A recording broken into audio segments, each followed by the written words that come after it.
Good morning. We discussed the Parseval's identity for Fourier transform.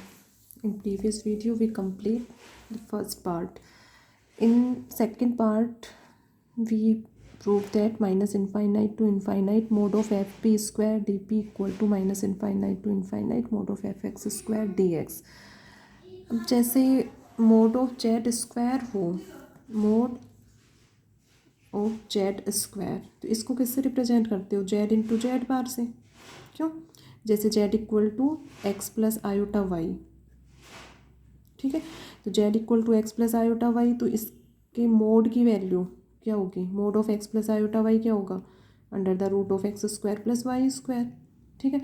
और इसका square करोगे then we get x square plus Y square.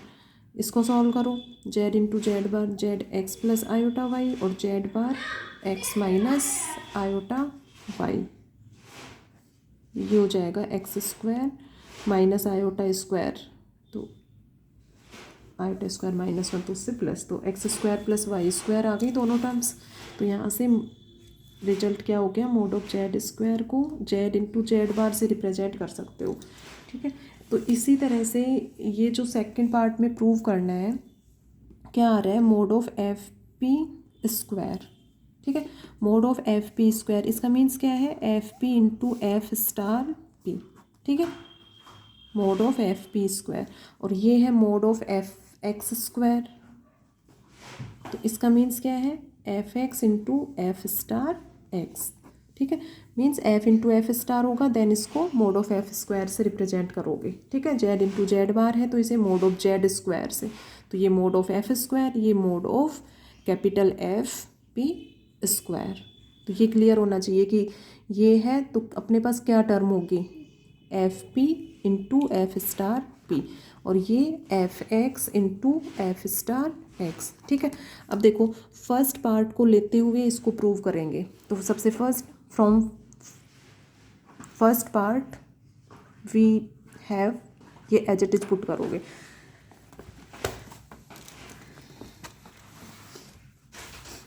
देखो first part में ये prove किया था ये टर्म, ठीक है। अब फर्स्ट पार्ट में टेकिंग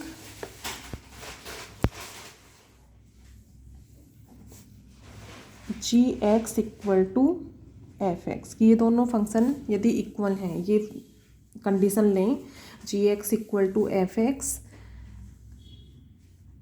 वी गेट, अब देखो G x equal to F X है तो इनकी फूरियर ट्रांसफॉर्म की वैल्यू भी क्या होगी? इक्वल होगी। Fourier transform of G x equal to Fourier transform of F X, तो उसके अकॉर्डिंग कंडीशन आएगी G P equal to Fourier transform of F X, उसको नोटेशन देते हो F P, G P equal to F P. तो इस इनके complex conjugates जो हैं G star P equal to F star P, ये दोनों भी क्या हो जाएंगे? इक्वल हो जाएंगे।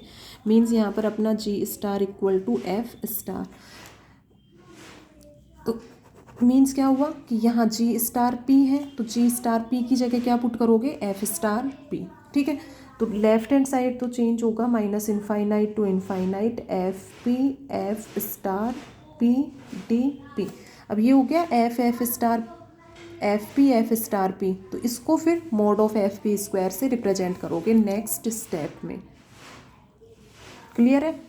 और यहाँ से minus infinite to infinite F x as it is रहने दो, ये है जी स्टार एक्स है, ठीक है। अब G x equal to F X है, ठीक है।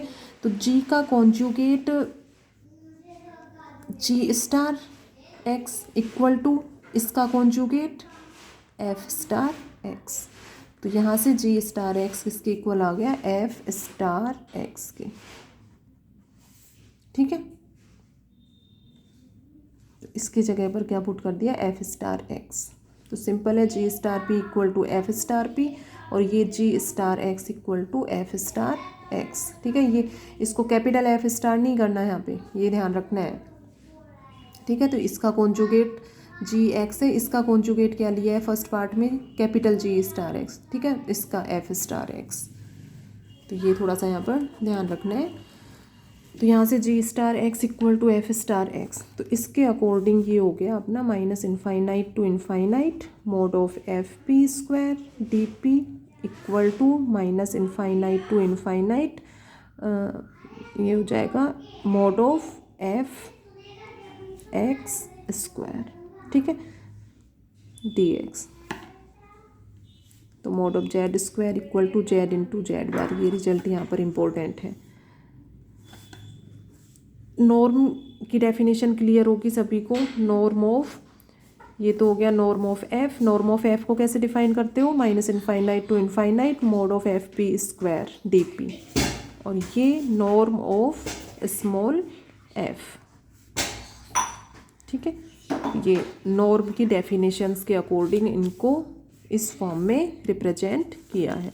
तो यहाँ से norm of capital f equal to norm of small f. तो सेकंड पार्ट में यही प्रूव करना था अपने को।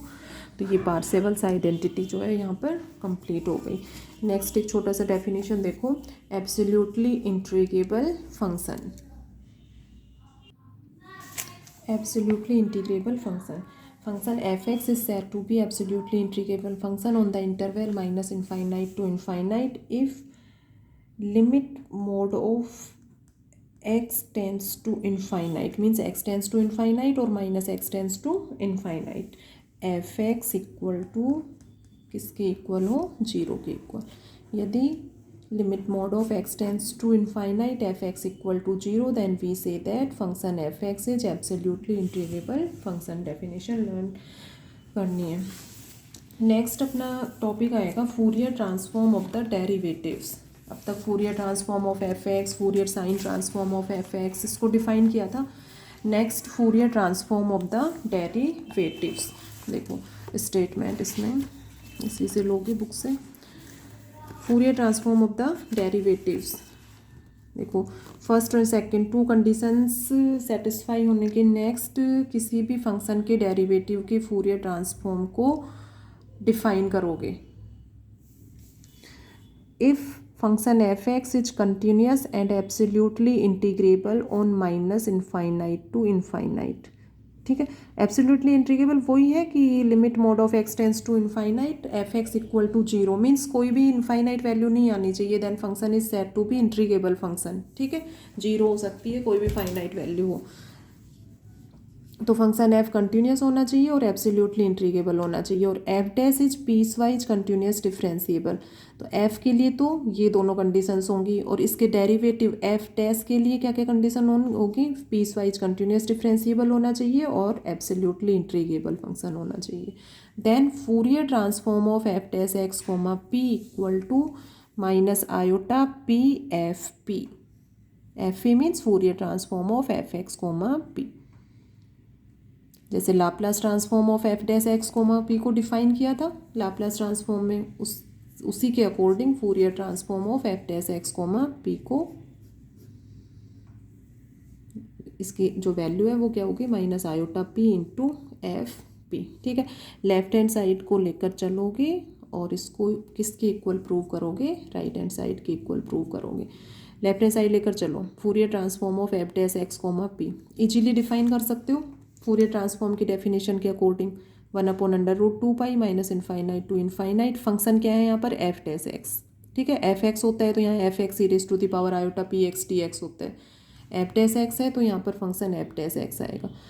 फर्स्ट और सेकंड फंक्शन ले लो इसमें, फर्स्ट और सेकंड फंक्शन, फर्स्ट फंक्शन इसको लो, first function we take iota P X and second इसको क्यों लिया है, क्योंकि ये डेरिवेटिव की फॉर्म में है। तो जैसे u into v d x, तो u एज इट इज और इंटीग्रेशन करते हो सेकेंड फंक्शन का, तो सेकेंड फंक्शन इसको integration f dash x easy हो जाएगा इंटीग्रेशन, और ये डिफ्रेंसिएशन की फॉर्म में है, तो इसको सेकेंड फंक्शन लोगे और इसको फर्स्ट फंक्शन लोगे यहाँ पर, ठीक है। ये ध्यान रखना है। वैसे आइलेट के फॉर्मूले के अकॉर्डिंग एक्सपोनेंशियल टर्म्स जो होती हैं उनको सेकेंड लेते हो, बट यहाँ पर ये डिफ्रेंसिएशन की फॉर्म में है, so we take second function here f dash x, ठीक है।